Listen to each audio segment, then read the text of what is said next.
Hello everyone, welcome back. Today's question for learning is: how can description of Professor Liedenbrock be improved? In the last lesson, we created a mind map of his description. Today we are looking at the skill of showing, not telling, and it's going to improve your creative writing, enabling you to become a greater depth writer. In other words, this strategy or technique will uplevel your writing, making it much more interesting and exciting to hook your reader. Let's look at this statement. He was a tall and smart man. Now, what is this strategy show, don't tell? What does that mean? That means you are going to paint a picture of Professor Liedenbrock in the minds of the reader. How can you give much vivid idea of his appearance, being a tall man and smart man? How can you show he was tall and smart? What can you see? How did he walk? How did he move? What did he wear? Now look at this sentence. He was a tall and smart man. This is a simple sentence. And we are going to add three details to write an interesting and exciting sentence. Let's choose three exciting descriptions. Professor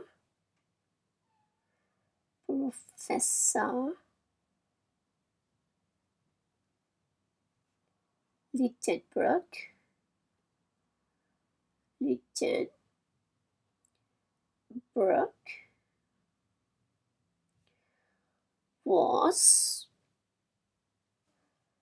was tall like a tower,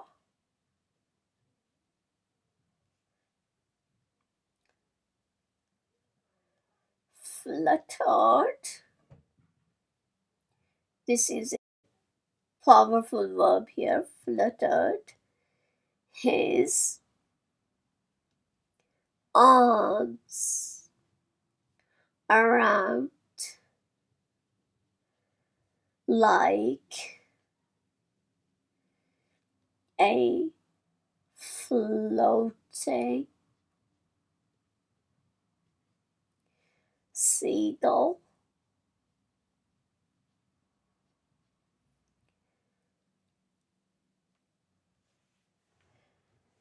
Professor Liedenbrock was tall like a tower, fluttered his arms around like a floating seagull, giant, took giant strides across the study room.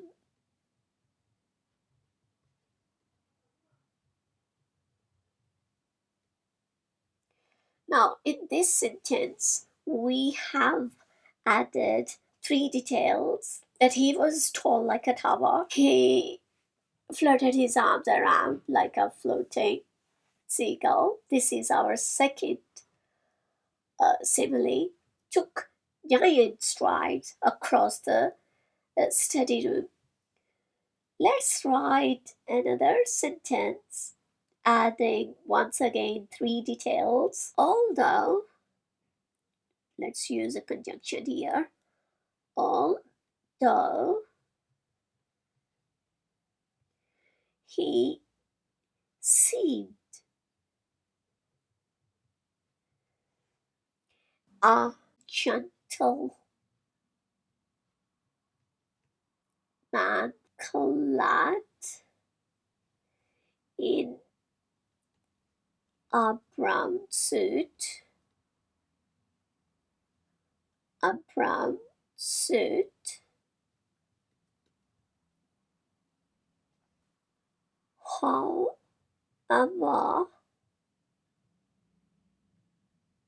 However, his voice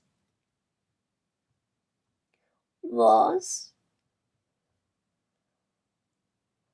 raucous, raucous and dominating, dominating.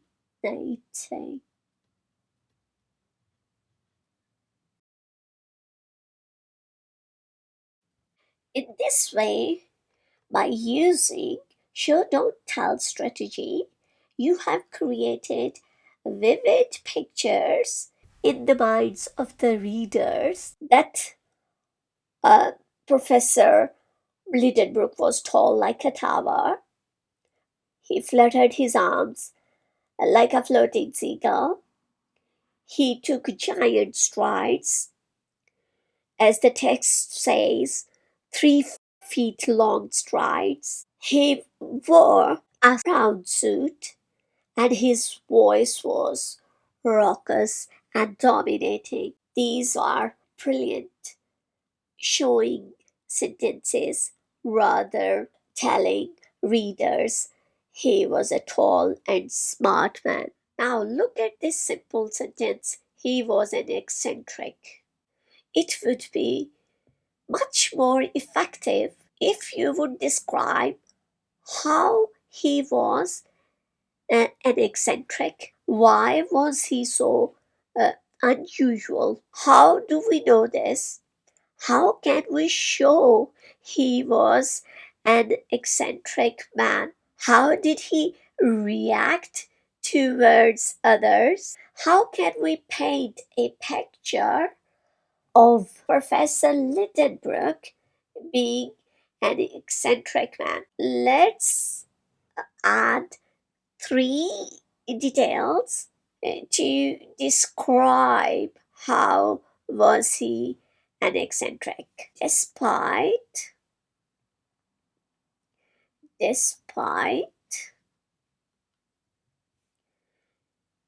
being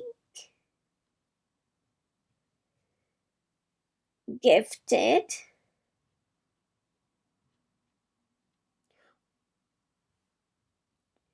with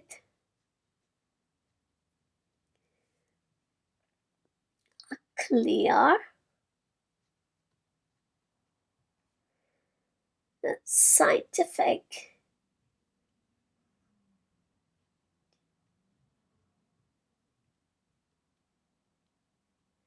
scientific mind,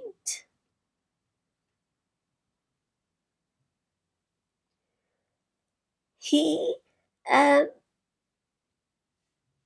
he had he had a terrifying temper. Terrifying, terrifying temper,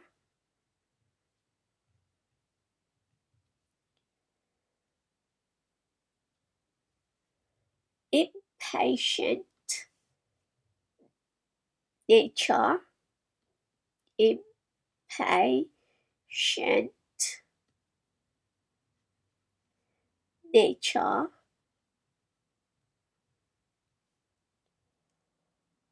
and he wanted, he wanted, he wanted others to obey him.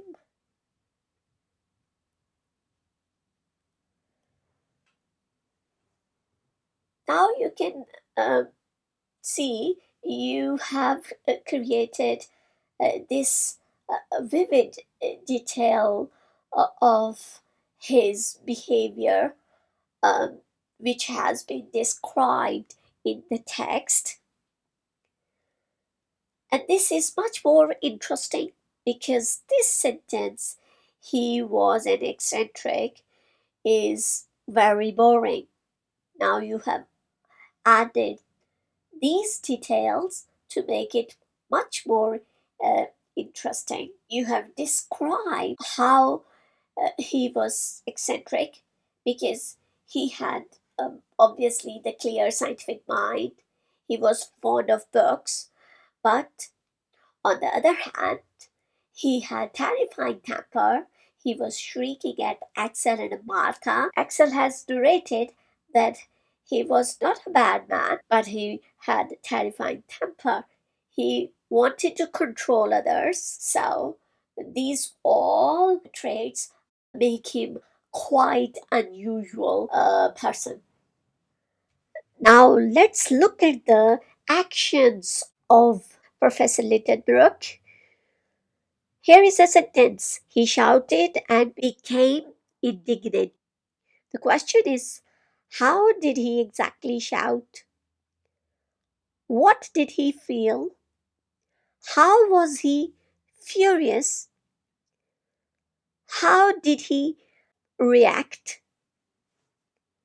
So we can pick some details and add them in this sentence.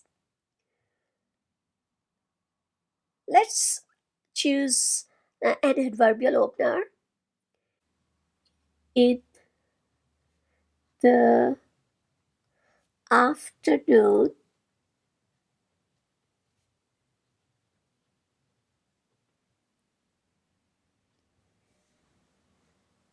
he declined, declined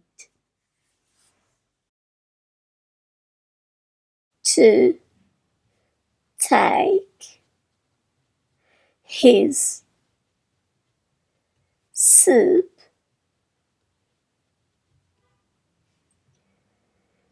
In the afternoon, he declined to take his soup. What else did he do? He growled, slammed his fist, showing his anger, his fist on the desk. On the desk. In the afternoon, he declined to take his soup. He growled, slammed his fist on the desk like. Let's add a more description. A frustrated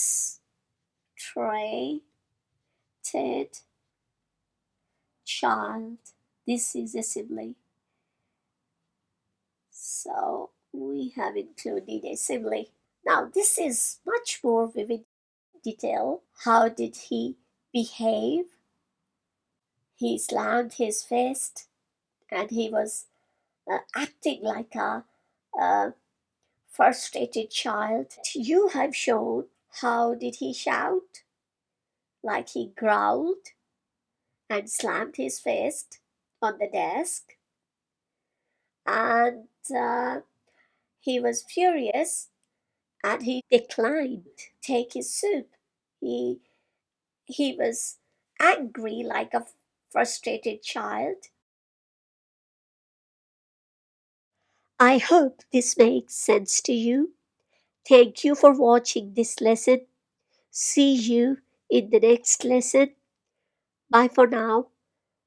Please remember to subscribe to this channel. Thanks.